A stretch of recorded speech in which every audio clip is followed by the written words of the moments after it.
Tuhan sertamu. Pembacaan dari Injil Markus bab 16 ayat 14 sampai 20. Akhirnya ia menampakkan diri kepada ke-11 orang itu ketika mereka sedang makan. Dan ia mencela ketidakpercayaan dan kedegilan hati mereka oleh karena mereka tidak percaya kepada orang-orang yang telah melihat dia sesudah kebangkitannya. Lalu ia berkata kepada mereka, "Pergilah ke seluruh dunia, beritakanlah Injil kepada segala makhluk. Siapa yang percaya dan dibaptis akan diselamatkan, tetapi siapa yang tidak percaya akan dihukum. Tanda-tanda ini akan menyertai orang yang percaya. Mereka akan mengusir setan-setan demi namaku. Mereka akan berbicara dalam bahasa-bahasa yang baru bagi mereka. Mereka akan memegang ular, dan sekalipun mereka minum racun maut, mereka tidak akan mendapat celaka. Mereka akan meletakkan tangannya atas orang sakit, dan orang itu akan sembuh." Sesudah Tuhan Yesus berbicara demikian kepada mereka, terangkatlah ia ke surga, lalu duduk di sebelah kanan Allah.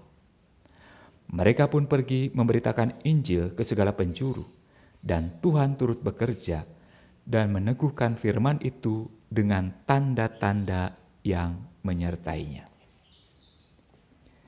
Demikianlah Injil Tuhan. Selamat berjumpa kembali saudara-saudari, Bapak Ibu, para kaula muda, para remaja dan juga anak-anak. Pada kesempatan kali ini kita merenungkan peristiwa mulia yang kedua dari Rosario, yaitu Yesus naik ke surga.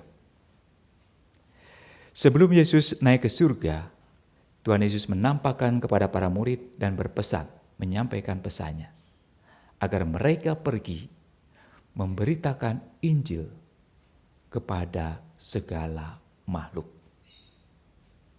Dan ia menyebutkan bahwa akan ada tanda-tanda yang menyertai orang yang percaya. Perutusan yang diberikan oleh Tuhan Yesus kepada para rasul juga menjadi tugas perutusan kita. Namun sebelum kita menjalankan tugas perutusan itu, baik kalau kita mencoba memeriksa dulu sejauh mana pewartaan yang disampaikan oleh para murid dengan berjenjang sampai pada kita saat ini, itu sudah sungguh juga memunculkan tanda-tanda seperti yang digambarkan dalam Injil tadi. Yang pertama, mereka akan mengusir setan-setan dalam nama Yesus. Biasanya langsung terpikir atau terbayang tentang orang yang kerasukan setan. Bisakah setan diusir? Ada orang yang mendapatkan karunia tertentu untuk mengusir setan seperti itu. Tapi untuk kita dalam kehidupan sehari-hari, yang terpenting sebenarnya bukan setan yang ada di luar sana. Tapi apakah kita juga sudah mampu mengusir setan di dalam diri kita sendiri? Apa itu? Yaitu segala sesuatu yang bisa mengarahkan kita untuk semakin jauh dari Allah, semakin jauh dari sesama kita. Segala sesuatu yang mendorong kita untuk melalui atau mengambil jalan yang sesat atau tidak benar. Apakah kita menyadari godaan atau kehadiran setan itu yang cenderung mengarahkan kita untuk bertindak, berlaku secara tidak benar? Tanda yang kedua, mereka akan berbicara dalam bahasa-bahasa yang baru bagi mereka. Biasanya langsung dikaitkan dengan bahasa roh. Ada orang-orang tertentu yang mendapat karunia untuk melakukan atau berbicara dalam bahasa roh. Tapi kalau Anda tidak memiliki itu, jangan berkecil hati. Dalam hal ini, bagi saya bahasa baru bukan hanya malah masalah bahasa roh. Tapi bahasa yang seperti apakah yang kita gunakan di dalam kehidupan kita sehari-hari? Bukan bahasa apa, tapi bahasa yang seperti apa? Bahasa yang bagaimana yang kita gunakan di dalam kehidupan kita sehari-hari? Ketika kita berbicara, ketika kita bercakap-cakap, bahasa yang seperti apa yang kita gunakan? Apakah bahasa yang kita gunakan itu membuat orang-orang merasa diteguhkan, merasa dikuatkan, merasa disemangati, merasa dihargai, atau sebaliknya? Merasa ditekan, merasa dipojokkan, merasa direndahkan, dan merasa hidupnya tidak berarti. Kita lihat dalam diri kita masing-masing. Bahasa seperti apa? Yang ketiga, mereka akan memegang ular dan minum racun maut, dan mereka tidak akan mendapat celaka.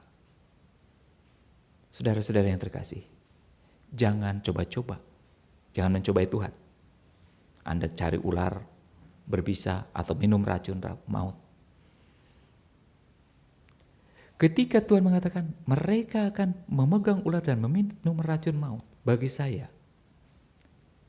ini bukan masalahnya racun dalam arti harafiah saja. Tetapi terutama adalah segala sesuatu yang bisa menghancurkan diri kita. Di dalam kehidupan kita, ada banyak realitas-realitas yang kalau kita tidak punya kekuatan, tidak punya pegangan, bisa menghancurkan diri kita. Kalau Anda dipatok ular, atau Anda minum racun, maka tubuh kita tidak akan berfungsi dengan baik. Bagian-bagian tertentu dalam diri kita yang terkena racun itu bisa rusak, bahkan bisa hancur dan akhirnya membunuh kita.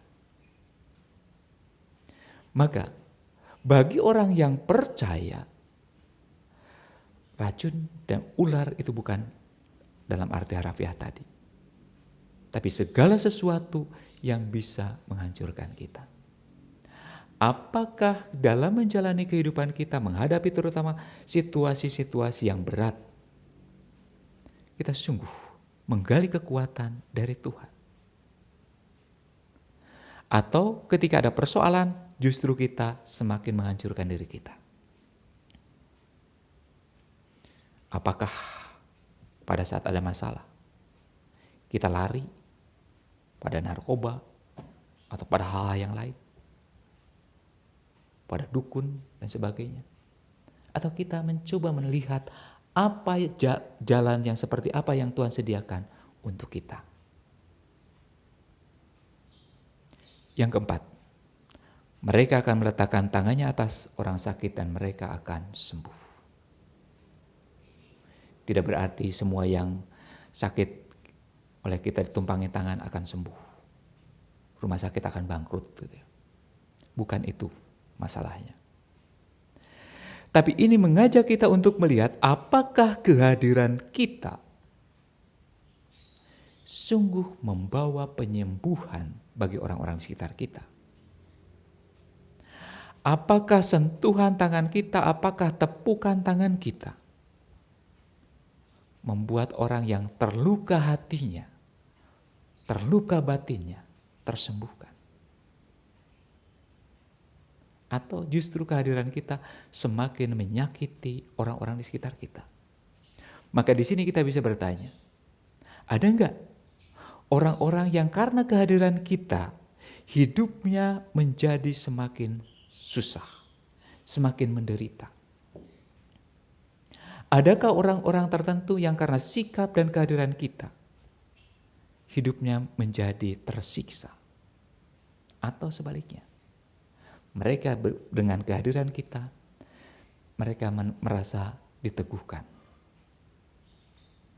merasa memiliki harapan. Saudara-saudari yang terkasih, dalam kehidupan kita ada banyak realitas yang harus kita hadapi. Tapi mari kita setiap kali kita lihat keempat hal tadi. Apakah kita mampu mengusir setan? Apakah bahasa yang kita gunakan mampu meneguhkan orang? Apakah kita mampu menghadapi situasi-situasi sesulit apapun karena kita bersama Tuhan? Apakah kehadiran kita membuat orang tersembuhkan atau tersakiti? Tuhan memberkati.